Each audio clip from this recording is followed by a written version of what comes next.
అందరూ వచ్చారా?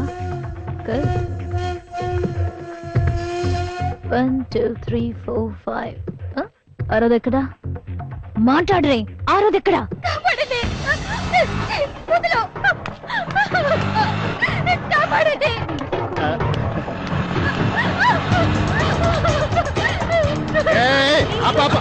వీళ్ళెవరో నాకు తెలియదు సార్. సార్ కాపాడండి సార్. పని కోసం సిటీకి వస్తే వీళ్ళెవరో బలవంతంగా తీసుకెళ్తున్నారు. ఏంట్రా నువ్వు చేస్తున్న పని? ఎక్కువ మాట్లాడమనుకో, దాన్ని కూడా తీసుకుపోతా. తొడగొట్టి మీసం తిప్పి మీ ఇద్దరు ప్రాణాలు గాల్లో కలిసిపోతాయని చెప్పనురా. మీ ఫేసులు గుర్తెట్టుకుంటాను, ఆటో నెంబర్ గుర్తెట్టుకుంటాను, ఈ రోజు డేట్ గుర్తెట్టుకుంటాను. పోలీసులకి ఛానల్స్ కి అవసరం కాబట్టి ఈ ఫోటో ఆడి పారిపడే నీ ఫోటో తీస్తాను. ఎదురైతే దందాలొదిలేసి సన్యాసం పుచ్చుకొనేలా ఇస్తాను లక్ష్య. పుష్యే గెస్ట్ అయితే వేజాపై చేసి అనుయుద్ధం ఆపేసేలా చూస్తాగా ఎదుటోడు ఎవడైనా మధ్యలో తూ టెన్షన్ మాటలతో పాటలతో మారుస్తాయి కేశ. ఏంటి పాప? ఏం కాదా? నేను బాబు అనుకున్నా. అబ్బా చాలా జోక్ లాపండి. ఆ పాప తప్పిపోయిందండి. ఎవరూ లేరంటే ఇక్కడే తీసుకొచ్చాం. నీ పేరేంటమ్మా? రాధిక అండి. గిరీశం నా రూటు ఆవేశం మన వల్లే గ్రేట్ అయ్యింది తెలుసా ఈ దేశం. నమస్తే. నమస్తే. నమస్తే మేడం. ఏంటి గిరీశం గారు ఇలా వచ్చారు? ఏముందండి, సిటీలో నా ఆంటీలకి ఇక్కడ ఉన్న అమ్మాయిలు సరిపోక పొరుగురు నుంచి కూడా తీసుకొస్తున్నారు. అందులోంచి ఓ అమ్మాయి దారి తప్పితే మీ ఉమెన్స్ వెల్ఫేర్ లో జాయిన్ చేసి దారి చూపించారు. ఎందుకైనా మంచిది ఆ ఆంటీల మీద కన్నేసి ఉంచండి. ఆల్రెడీ నా కన్ను ఇక్కడ వేసానండి. All the best. Thank you.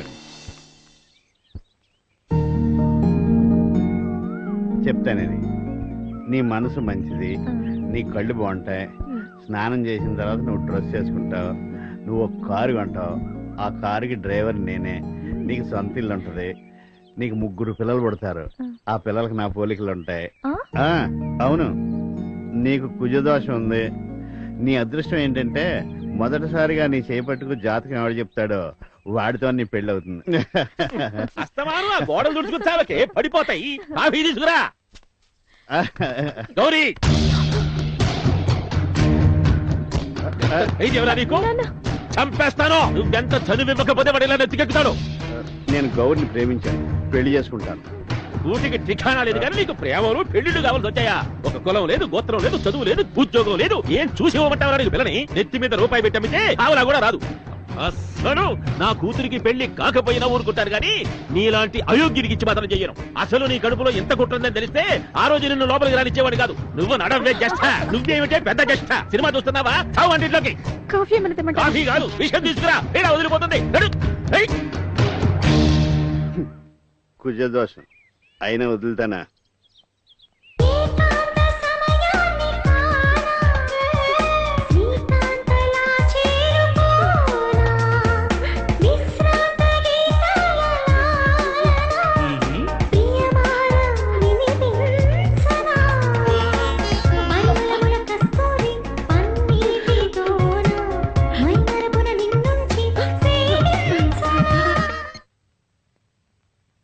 Hello, ఆంటీల batch తో ఒకసారి మీటింగ్ అరేంజ్ చేయండి. Okay madam. కౌన్సిలింగ్ చేసి చూద్దాం. మీటింగ్ రేపు అరేంజ్ చేస్తాం.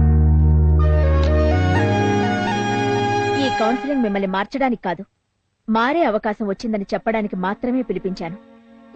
ఎందుకు మారాలి? అయినా మేమెవరిని చెడగొట్టడం లేదే. చెడిపోయిన వాళ్ళు, చెడిపోవాలనే ఉద్దేశం ఉన్న వాళ్ళే మా దగ్గరకు వస్తున్నారు. అది మీ సమర్థింపే కాని యథార్థం కాదు. చెయ్యాలనుకుంటే ఎన్నో జాబ్స్ ఉన్నాయి. అవసరం ఉన్న వాళ్ళకి మేమే కావాలి, అవసరం లేని వాళ్ళకి మేమే కావాలి. ఏదో మమ్మల్ని ఉద్ధరించేస్తున్నాం అని చెప్పుకోవడానికి మాత్రమే. చూడండి, మీరు మాకు ఏదైనా సహాయం చేయాలనుకుంటే పోలీసుల నుంచి మాకు ఎలాంటి బడిద లేకుండా ప్రాస్టిట్యూషన్ కూడా లీగలైజ్ అయ్యేలా పోరాటం చేయండి. గుడ్. మీరు చెప్పినట్టు చేస్తే మీరు హ్యాపీగా ఉంటారా? ఉంటారు. ఎందుకంటే మీది పెట్టుబడి లేని వ్యాపారం, కానీ టైం లిమిట్స్ ఉన్న బిజినెస్. మందులు లేని జబ్బులు మిమ్మల్ని ఇబ్బంది పెట్టేంత వరకు. అయినా ఇలా ఏసీ రూమ్లో కూర్చొని ఉపన్యాసాలిచ్చే మీకేం తెలుసమ్మా మా జీవితాల గురించి? అందుకే మంచి దారిలో దగ్గరుండి నడిపిస్తాను.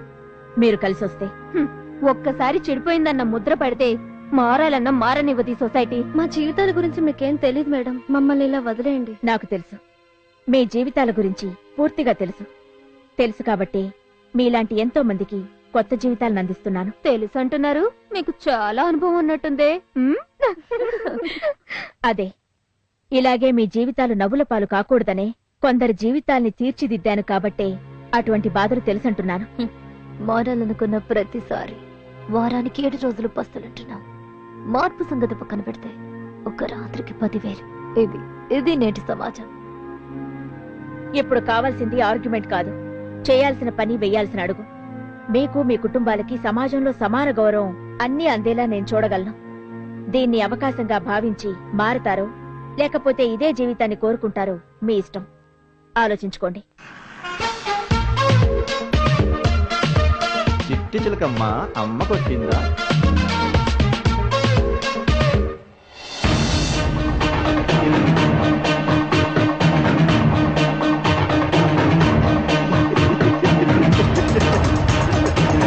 వెంకటేశం, వెంకటేశం, వస్తున్నాను. వెంకటేశం, సారీ వాణి, సారీ వెంకటేశం. ఏంటి కన్ఫ్యూజన్? ఆ వాణి ఫిక్స్డ్. నిన్ను ఇలా తయారు చేసింది ఇంట్లో అటు ఇటు తిరగడానికి కాదు.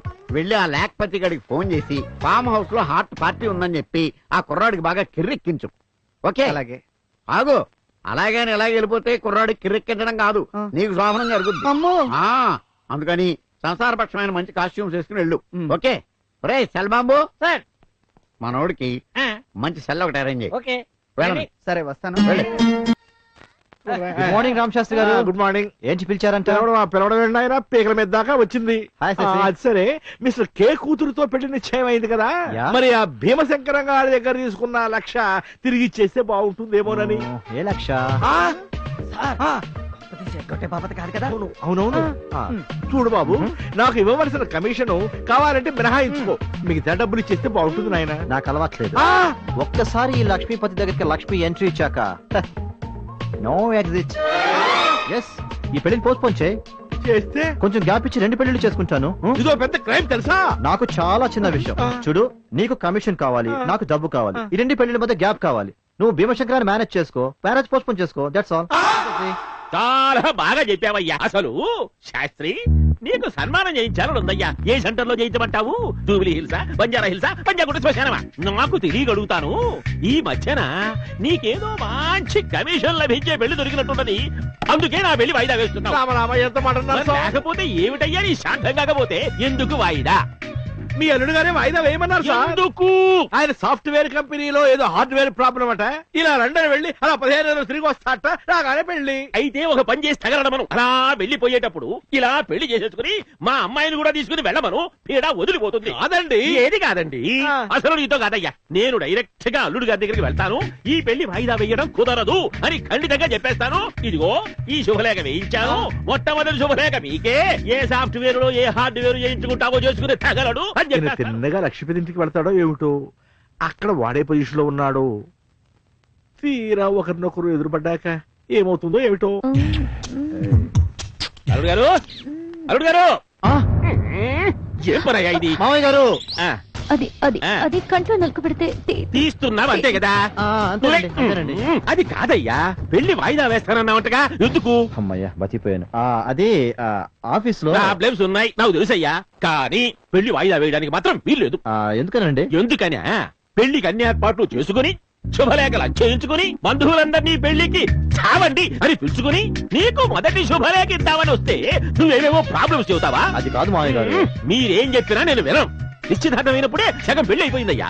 మీరు కాదు కూడదు అంటే మిగతా సగం పెళ్లి బలవంతంగా కాళ్ళు చేతులు కట్టేసైనా సరే చేయించేస్తాను. అంతేగాని పెళ్లి వాయిదా వెయ్యమంటే మాత్రం వెయ్యనుగాక వెయ్యను. ఆయన ప్రాబ్లం అర్థం చేసుకో. అలాగేనండి.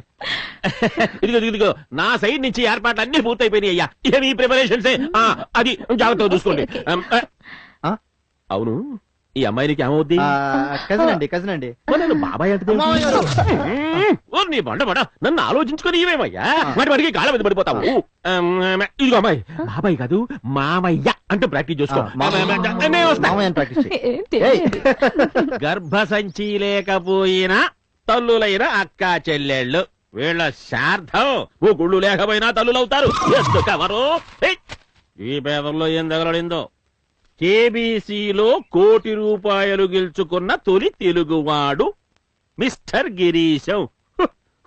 వీడు మనవాడే. అమ్మాయి గౌరీ ఏమిటో అనుకున్నారు గాని మన గిరీశం అసాధ్యుడే. ₹1,00,00,000 చిటికలో సంపాదించాడు. ఇదిగో పేపర్ చూడు. మేమంతా రాత్రి టీవీలో చూసేసాం. రాత్రే చూసేశారా? అంతకంటే మీకు పనే ఉంది. అమ్మాయి నువ్వు వెంటనే వెళ్ళి అతగాడు ఎక్కడున్నా సరే వెంట పెట్టుకురా. లక్ష్మి పెళ్లితో పాటు నీ పెళ్లి కూడా ఘనంగా చేసేస్తారు. ₹1,00,00,000. అమ్మాయి అమ్మాయి అమ్మాయి విషయంలో నేను అన్న మాటలు పట్టించుకోవద్దని చెప్పమ్మా. అసలు వాడు నీ మహందోడుగానే మర్చిపోతాలే. వెళ్ళి వెళ్ళి వెళ్ళి వెళ్ళు. Gauri, I love you. నువ్వు కూడా నన్ను ఐ లవ్ యూ అంటా అని తెలుసు. కానీ ప్లీజ్ మీ ఇంటికి వచ్చి మీ నాన్నగారితో మాట్లాడమని నన్ను ఇబ్బంది పెట్టద్దు. నాకంటూ కొన్ని భావాలున్నాయి. గిరీశం గారు, ఎస్, నువ్వు నాకు కావాలి. కానీ ₹1,00,00,000 మీ నాన్నగారికి కన్యాశుల్కంగా ఇచ్చి నేను పెళ్లి చేసుకోవడం ఇష్టం లేదు. ఏ రోజైతే మీ నాన్నగారు నన్ను ఇంటల్లుడిగా కోరుకుంటారో అప్పుడు కలుద్దాం. అంతవరకు మీ నాన్నగారిని మార్చడానికి ప్రయత్నం చేద్దాం. కాకపోతే ఏజ్ బారైపోకుండా చూసుకోవాలి. ఒక్క కుజదోషమే కాదు, ఎన్ని దోషాలు వచ్చినా మిమ్మల్ని వదులుకోను. ఐ లవ్ యూ గిరీశం గారు. ఒరే వెంకటేశ్వర వెళ్ళారా? వస్తున్నాను మామయ్య. నీకు గుడ్ న్యూస్. ఏంటి? కథ క్లైమాక్స్ వచ్చింది. నీకు పెళ్లి డిసైడ్ చేశా. 22న. ఒరేయ్, ఆ రామశాస్త్రికి ఫోన్ చేయి. వెన్యూ ఎక్కడ? ఆ వెంకటేశ్వర స్వామి టెంపుల్. ఏదిరా? హలో రామశాస్త్రి. అయ్యా నమస్కారం. మా వాడికి పెళ్లి ముహూర్తం డిసైడ్ చేశానయ్యా. ఎప్పుడండి? 22nd. నీ కుదరదా? అబ్బే, అది కాదండి. నీ కుదరకపోతే నాకేంటయ్యా? నీకు ఇన్ఫర్మేషన్ చెప్పడం కోసం చేశాను. ఆ లక్ష్మీపతి గారిని పెళ్లికి రెడీ చేయి. ఓకే, చచ్చింది గొర్రె. అయితే 1 కేజీ మటన్ కైమా కొట్టించి ఇంటికి పంపించు. లేకపోతే ఏంటి యూస్లెస్ ఫెలో. ఈ కే ఆర్డర్ చేస్తాడు, నువ్వు అమలు చేయి. ఒరే అడ్డబొట్టు, అయ్యా ఈ కైమా అంటే ఏమిటిరా? బహుశా అది గొర్రెబుచ్చుతో తయారైన వస్తువు కావచ్చు గురువు గారు. అంటే స్వెటర్ లాంటిదన్నమాట. అలాంటిదే. అంతేలే. జరగబోయే 2 పెళ్లిళ్ళు తలుచుకుంటే వెన్నులోంచి తన్నుకొస్తుంది చలి. కైమా అవసరమే మరి. ఏంటి? లక్ష్మీపతి, లక్ష్మీపతి ఎక్కడున్నావయ్యా? ఓహో, ఇక్కడున్నావా? ఏంటి రామశాస్త్రి గారు అంత కంగారుకున్నారు? కంగారా నీకేం బాబు, తడిగుండేసి కూర్చున్నావు. ఇక్కడ మాకు బొట్టు పడి ప్యాంట్ అంతా తడిసిపోయింది. అక్కడ వాడేమో కూతురు పెళ్లి చేస్తే గానీ అమెరికా వెళ్ళాలంటాడు. ఇక్కడ వీడేమో కూతురు పెళ్లి చేసి గానీ నేను లండన్ పంపిస్తానంటాడు. నువ్వేమో ఇద్దరిని పెళ్లి చేసుకుని దొబ్బేస్తానంటావు. ఇక్కడ నా పరిస్థితి కుడితులో పడ్డ ఎరకలా తయారైంది. ఇదంతా మీకోసమేగా? నా కోసమా? అవును. అటో కమిషన్ ఇటో కమిషన్. నా ఒక్కటి పెళ్లికే నీకు డబుల్ కమిషన్. ఆహా, ఆ ఆనందం కన్నా దొరికితే జరగబోయే సంఖ్యల సన్మానం తలుచుకుంటే కారిపోతోంది ఇక్కడ. అదే నీ ఏడుపు. ఏడ్చేది నేను కాదు బాబు, నువ్వు. ఎందుకంటావా? 2 పెళ్లిళ్ళు ఒకే రోజు వచ్చాయి. ఒకే టైం కాదుగా. ఆహా, అవును, ఒకటి పొద్దున ఒకటి సాయంత్రం వచ్చేలా చూడు. మ్యాట్రిక్స్ ఆహా. వీడికి పెళ్ళంటే మూత్ర విసర్జనకి వెళ్ళినంత తేలికైపోయింది. చూసావాటమ్మా? జైలుకి వెళ్లే రోజు దగ్గర పడుతోంది.